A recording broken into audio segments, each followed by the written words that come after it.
हरे कृष्णा भक्तों, राधे राधे। आप सभी को छठ महापर्व की बहुत बहुत शुभकामनाएं। हिंदू सनातन धर्म में छठ पूजा का बहुत अधिक विशेष महत्व है। छठ पूजा का महापर्व भारतीय संस्कृति का अत्यंत पवित्र और आस्था से जुड़ा उत्सव है। इस पर्व में भगवान सूर्य देव और छठी माता की विशेष रूप से पूजा की जाती है। कार्तिक मास के शुक्ल पक्ष के चतुर्थी तिथि से सप्तमी तिथि तक छठ महापर्व मनाया जाता है। छठ पर्व का महाव्रत अत्यंत पुण्यदायक होता है। सूर्य उपासना का यह महापर्व 4 दिनों तक मनाया जाता है। छठ व्रत में सूर्य भगवान की पूजा की जाती है और धरती पर लोगों के सुखी जीवन के लिए सूर्य देव के प्रति आभार व्यक्त किया जाता है। भगवान सूर्य देव ऊर्जा और जीवन शक्ति के देवता हैं। इसलिए छठ पर्व पर सुख समृद्धि के लिए यह पूजा की जाती है। एक पौराणिक लोक कथा के अनुसार जब भगवान श्री राम लंका विजय करके वापस अयोध्या लौटे, तब राम राज्य की स्थापना के दिन कार्तिक शुक्ल षष्ठी को भगवान श्री राम और माता सीता ने शुक्ल पक्ष की षष्ठी तिथि को उपवास किया था और भगवान सूर्य देव को अर्घ्य देकर उनकी पूजा व आराधना की थी और सप्तमी को सूर्योदय के समय पुनः अनुष्ठान करके सूर्य देव से आशीर्वाद प्राप्त किया था।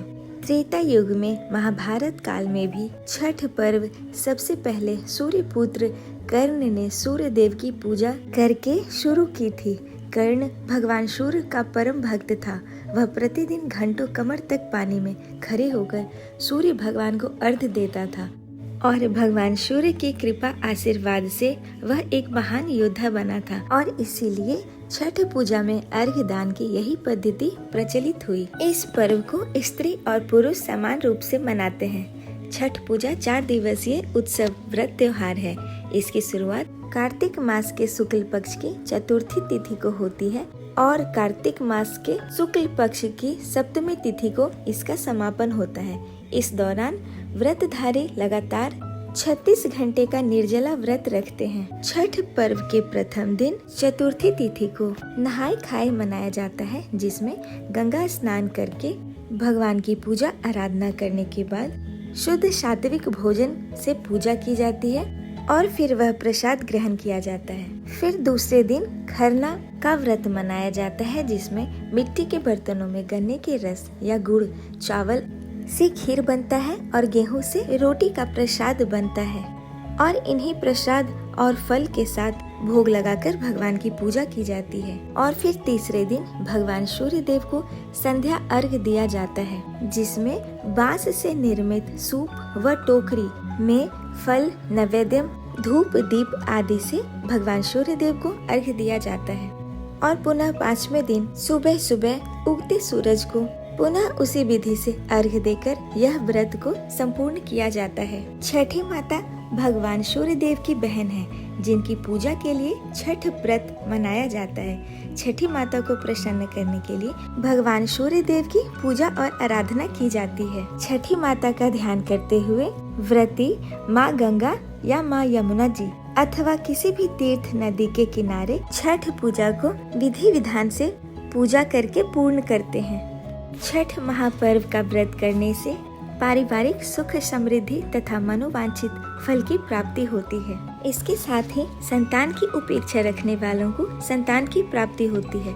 पूर्ण भक्ति भाव से विधि विधान से यह छठ व्रत करने से व्यक्ति सुखी समृद्धि संपन्न होता है। जो भी भक्त पूर्ण श्रद्धा से छठी माता की व्रत करता है और इस व्रत की कथा का श्रवण या पठन करता है, उसके जीवन में सुख, शांति और समृद्धि बनी रहती है। तो आइए हम सब पावन और महापर्व छठ व्रत की कथा का श्रवण करते हैं। छठ पूजा की एक पौराणिक कथा के अनुसार एक राज्य के राजा प्रियंवद और उनकी रानी मालिनी थी। उनकी कोई संतान नहीं थी, जिससे वे बहुत अत्यंत दुखी थे और संतान प्राप्ति के लिए उन्होंने अपनी पत्नी के साथ महर्षि कश्यप के मार्गदर्शन में पुत्रयष्टि यज्ञ किया और उस यज्ञ के बाद रानी ने खीर का प्रसाद ग्रहण किया और गर्भवती हुई, लेकिन दुर्भाग्यवश उन्होंने एक मृत पुत्र को जन्म दिया। इस दुख से व्याकुल होकर राजा प्रियंवद ने अपने जीवन का अंत करने का निश्चय किया। तभी उनके सामने एक दिव्य देवी प्रकट हुई, जिन्होंने कहा, मैं ब्रह्मा जी की पुत्री और सृष्टि की छठी शक्ति हूँ, इसलिए मुझे षष्ठी देवी कहा जाता है। फिर देवी ने राजा के पुत्र के मृत शरीर को स्पर्श करके उसे पुनः जीवित कर दिया और तब से राजा प्रेमवद ने हर साल छठी माता के लिए यह व्रत रखना प्रारंभ कर दिया और फिर तब से यह पर्व लोक आस्था का महापर्व छठ महापर्व बन गया। इस महाव्रत को करने से भक्तों के सभी दुखों का निवारण हो जाता है और उसे सुख समृद्धि और सौभाग्य की प्राप्ति होती है।